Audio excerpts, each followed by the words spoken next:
Look, the first question you should ask any politician, anyone running for anything, is why do you want to run?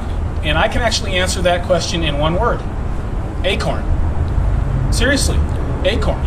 The rising of acorn as a political force in America is something that has totally, I think, blown away so many Americans who thought that they understood that our political system was fair and understood that things are pretty much a level playing field and that things are okay. We're not a third world situation where we don't know if the next election is going to be stolen or not.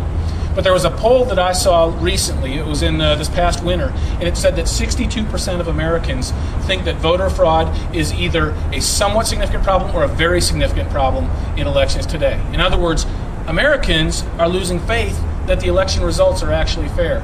And a large part of that is the presence of acorn in the way that they have tried to sway political results in so many states across the country. And let's not mince words when we talk about acorn. Acorn is a political organization, but it is also a criminal enterprise. It's a criminal enterprise that is either under investigation or has been successfully prosecuted in 14 states right now.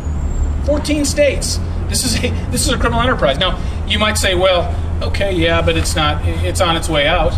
Well, not since the stimulus plan was passed. We have a $400 million bag of goodies that the Obama administration and his Congress have given to Acorn. So they're well on their way into the next election. Well, you might say, well, come on, Chris. Yeah, Acorn's a big problem nationally, but not here in Kansas. Well, I was, as many of you know, I was chairman of the Republican Party up until January of 2009. I didn't realize until after Election Day in 2008 that Acorn had offices in 3 cities in Kansas, in KCK, in Topeka, and right here in Wichita. Acorn had offices. They were quietly at work, and a lot of us in the Republican Party didn't even know it, didn't even expect it. That's for sure. And the other reason, that's the main reason, the other reason is a reinforcement of that, is that, and this was something that always weighed on my mind, but until Acorn became a real presence here in Kansas, it didn't really click that I need to do something about it, and that's run for Secretary of State. When I was running for Congress in 2004, as many of you know, I won the primary election in a very tight race, and then I got into the general election, and it was not as tight, but it was a pretty close race, and it was a fierce battle.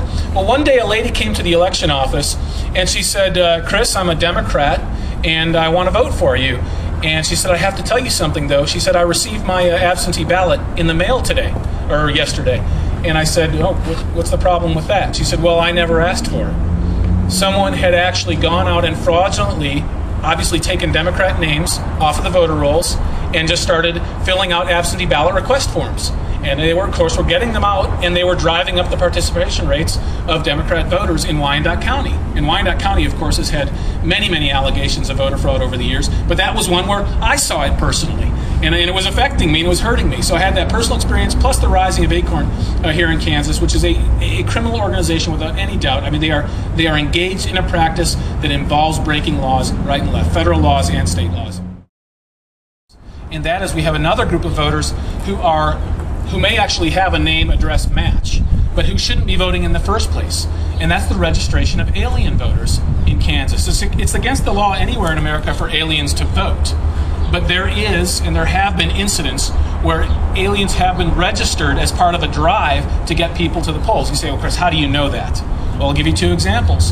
One example comes from Seward County, where an election officer herself told me that she saw, there was a run-up to a ballot issue in 1998 about a hog farming operation, and she saw a busload of people being driven up to the clerk's office to register to vote, and saw the people get out.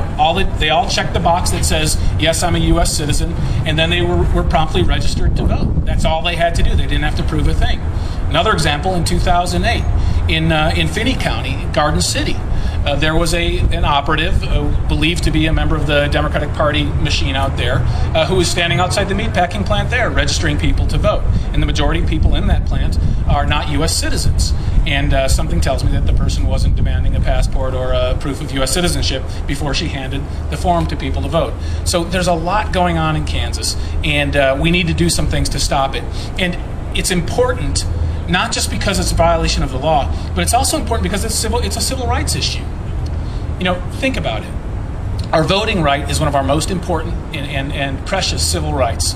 Now, 60 years ago, if someone were disenfranchised in Kansas, they would probably be disenfranchised by being turned away at the polls because of the color of their skin or because they couldn't pay a poll tax, which in effect was the same thing. Well, that's not happening in America today. The way people are disenfranchised in America today is that you go to the polls, you cast your vote, but then your vote is canceled out by somebody else who has voted 10 fraudulent names. And so you've been disenfranchised, but you didn't even know it happened. And in this kind of disenfranchisement, we're all the victims, but we're victims who don't realize that the crime has happened to us. It's happening all across America, and it's a civil rights issue. And so I care about it, especially as a law professor, who teaches this kind of thing and teaches the precious constitutional rights that are at stake here.